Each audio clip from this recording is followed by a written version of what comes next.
Hello everyone, I'm Colin Kinnett. Welcome to another episode of subscriber tips and tricks, and lots of really cool stuff today. I have something kind of special on this video as well, and I'm going to need your help with that as well. So that's going to come up in a few minutes, but let's get started with some others in the meantime. This tip is from Terry, and Terry has devised basically this little jig, and it's for adjusting your table saw fence. So the way it works, basically you adjust your fence to wherever you want it, and you just sort of set it up, measure to your blade to the fence. Then you take your little jig here and you adjust it right basically to that, and just touch it right to that angle. Then you can lock it in place, and I'm going to show you some details of this in a minute.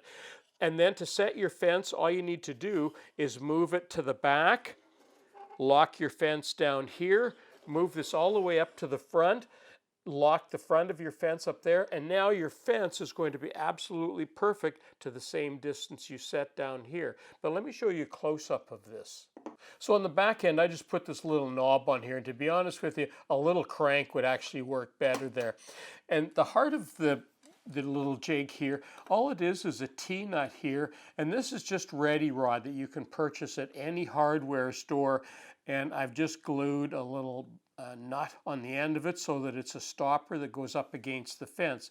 So there's a T-nut in there, and of course it's drilled all the way through. On this side I put a little wing nut, and that way when you're finished setting it up you can lock it.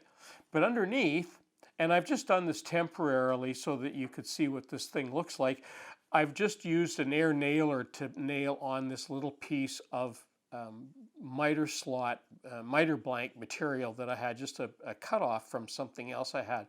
You would typically, if you're going to use something like this, you would want to pre-drill and use a couple of screws in there, and that's really easy to do. And this is just a little piece of hardwood, and I thought this was just a great idea. So thanks, Terry. That was a really good idea. I think a lot of people can get a lot of use out of something like this. The next tip comes from Don, and Don has a problem with some of the little tightening nuts on his combination squares.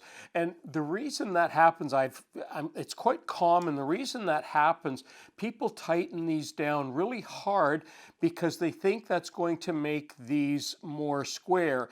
And on inexpensive combination squares like this particular one, it doesn't matter how much you tighten it, they never get square. It's because they're inexpensive squares, and for rough work, they're fine, but I never ever trust them for fine work. But I still use them from time to time.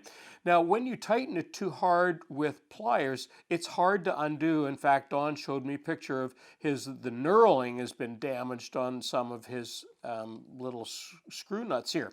Now, what Don has discovered is that if you use WD-40 and spray on the nuts, it helps to keep them from sticking and sort of locking in place, which is why you need to use pliers to release them.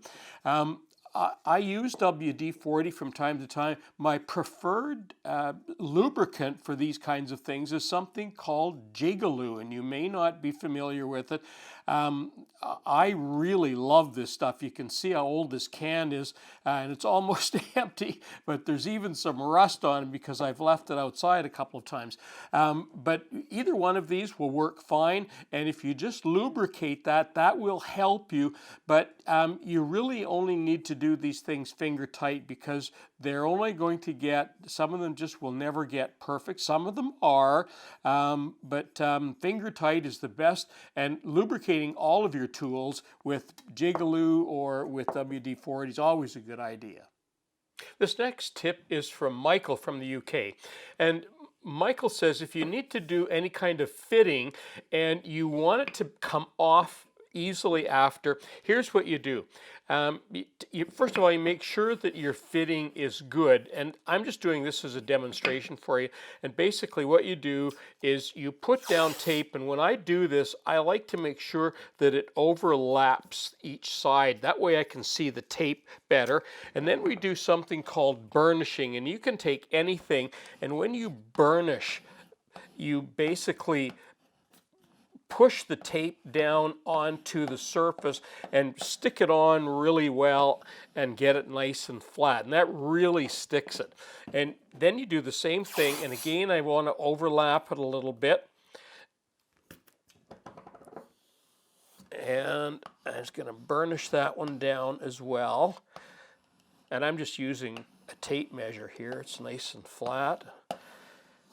And now what you do is you take and put a couple of drops of CA glue, and I'm just going to put 2 or 3 of them on here. You don't want to put on too much. You don't need to put on too much. And now you need to take it out of the way because I'm going to put some spritzer on here, some accelerator, and that will bond that instantly. And that's the reason I want to use the overlapping tape so I can line it up. And now when I push down on that, that's on there firmly. That's not going to come off. And I'm going to take that right now over here to the vise, and I'm going to do some planing just to show you how strong that is. Now it'll hold, of course, both ways, but I just want to show you that honestly, if you're doing some fitting, maybe you're doing some boat building and you need to do some fitting of something and you need to hold it temporarily. And the nice thing with masking tape is that it doesn't leave a residue. And when you need to move it up, you just lift the tape up, and it'll be hard because the tape has been burnished now, but I'm going to use my hammer. That's how well it's stuck. And the tape comes off. And you can see it doesn't leave anything. And now you've got a part that you've already set and it's ready to fit back on there permanently, or whatever it is you're doing. But a very quick, easy way of doing some temporary fitting that holds really well.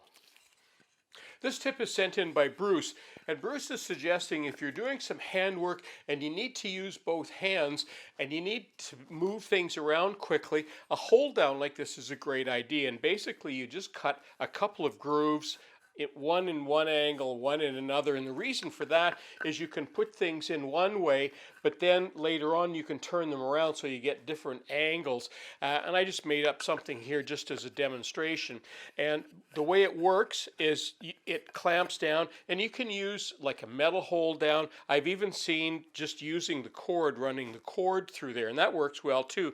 But basically underneath your vise, or if you just have it clamped to your workbench, you just hold down with your shoe, and then when you release it, you can move it around quickly and then sort of reclamp it. So it's a nice quick way of reclamping and being able to use both your hands. Let me show you how it looks. So the way these things work is basically you just hold it down with your foot, adjust your rope to a certain height.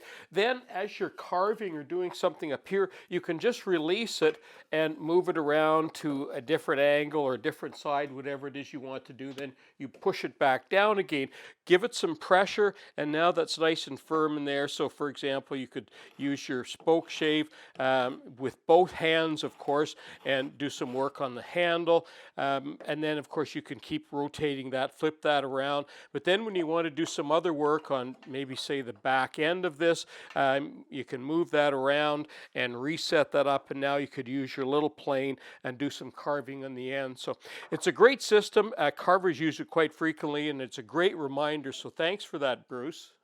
I received an email not long ago from Al, and he said if you have a water-soluble glue or varnish or paint, to clean the brush really well, get yourself a little square of cloth and squiggle the brush around under running water. Now, I don't have a laundry tub to do that with, and I watched his video and I've actually tried. It actually works very well. And Al made a video on it. He's 87 years young. He made a YouTube video of it. It's only had 12 views. And I thought, wouldn't that be fabulous if we could get Al's views up to maybe 100 or 150. So what I'd like you to do, there's a link right here. You can go to it and you'll come back here. At the end of the video, I have a link, and also in the description box. So go over and have a quick look at Al's video on cleaning brushes. And when we come back, I'll show you something from Terry from Australia. This next tip is from Terry from Australia. But before I get to that, I want to remind you, if you have a tip or a trick or an idea, I'd love to hear about it. Send me an email. If I haven't already used it, I'll try and use it on an upcoming video and give you a shout out for it. In the meantime, you know how much I love magnets. And Terry says there's a source of free magnets all over the place. You can get them from old speakers, from old computer hard drives, from microwave ovens, which I didn't even know. And of course, they're all free and they come in all sorts of different sizes. So that's a great reminder. Thanks, Terry. And if you haven't had a look at Al's video yet, you'll be able to see that in the end here. I'm Colin Canet for WoodWorkWeb. Thanks for watching.